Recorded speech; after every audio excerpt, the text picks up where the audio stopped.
Hi everybody, thank you for coming. I'm David, and to start, I want to share a Hawaiian proverb, Ha'ohe Hananui Ka'alu'ia. And basically what that means is, united we stand, divided we fall. Hawaiian sovereignty has been a highly disputed issue for over 100 years, and today I'm going to inform you of the pros and cons of Hawaiian sovereignty, Hawaii as its own nation, self-governing itself on its own land. I'm a Hawaiian, and I am genuinely interested in the issue of sovereignty. I want to know if, hey, is it the right, is it good or is it bad? Like what's the way that's going to benefit Hawaiians the most? So I've done a lot of research on it. I'll convey the issue by portraying how sovereignty is justified, how it's benefited other indigenous tribes, how it might not be feasible, and how it's hurt other tribes.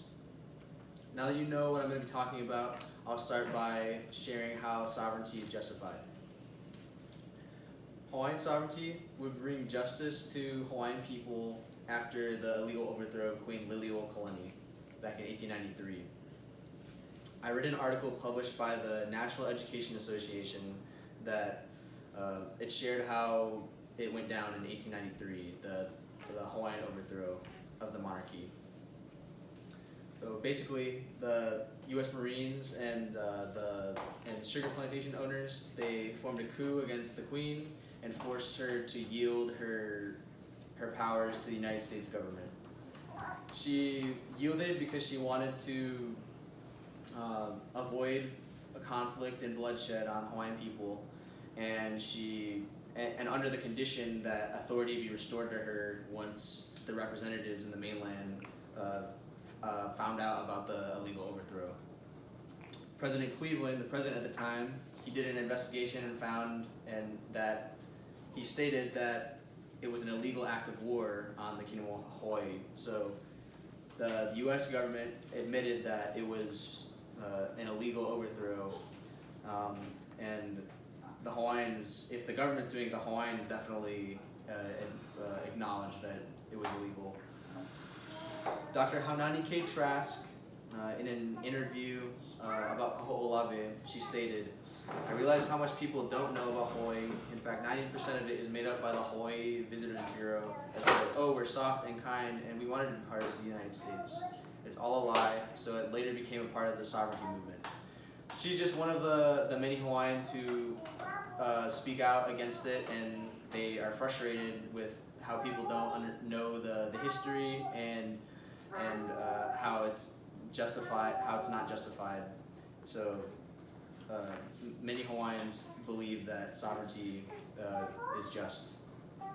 Not only would it be just, but it's benefited many Native American tribes, such as the Navajo. Federal recognition has benefited many tribes like the Navajo in that it's afforded them certain rights. It afforded them specific rights, such as limited self-governing, right to define membership, the right to manage property, and the right to regulate tribal businesses. Aside from rights, it's also provided a lot of assistance via programs. Indian Affairs provides federally recognized tribes with support to tribal governments, strong economies, and quality programs. These entitlements could definitely benefit the Hawaiian people, especially the self-governing on their own land. With some familiarization of the pros of sovereignty, the negative side also needs to be acknowledged. It is too difficult to feasibly unite the Hawaiian people on what sovereignty would actually mean. Former State Attorney General Michael Lilly stated that millions of dollars have been put into nation building for the Hawaiian people, and it was wasteful. And basically, all the money that went towards the nation that hasn't come to fruition could have gone to helping Hawaiians now in the current system with education, with housing, and other programs that help Hawaiian people. A televised discussion on PBS Hawaii, it hosted 4 sovereignty activists for Hawaiian sovereignty, and it was asking them questions like, oh, what does Hawaiian sovereignty look like?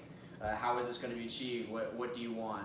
And they all had different ideas of how they wanted to achieve it. Some want to go the federal recognition route, and others want to go the independence route, and they don't acknowledge the U.S. as their government, like the American Revolution.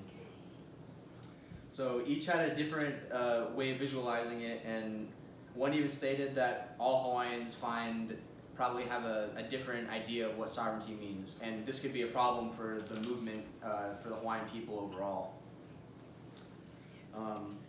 Although sovereignty's feasibility is in question, the downside of its effects on federally recognized tribes is also apparent.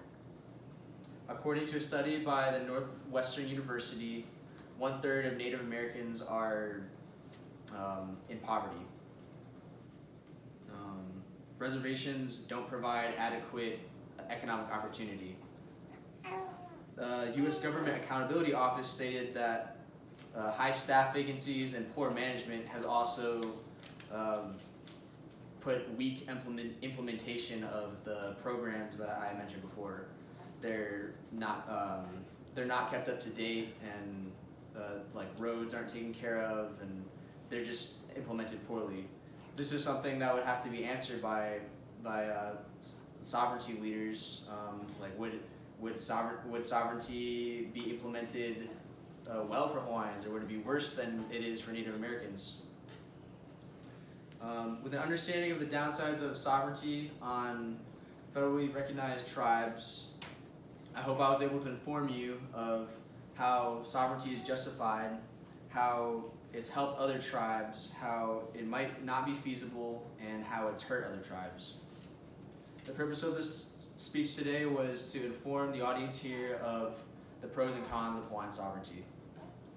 So I'll leave you with the proverb I mentioned at the beginning, A'ohe hana nui ka'alu'ia, and if sovereignty is ever to be taken seriously and come to fruition, sovereignty, the leaders, and the Hawaiian people have to unite on a decision. Otherwise, divided will fall.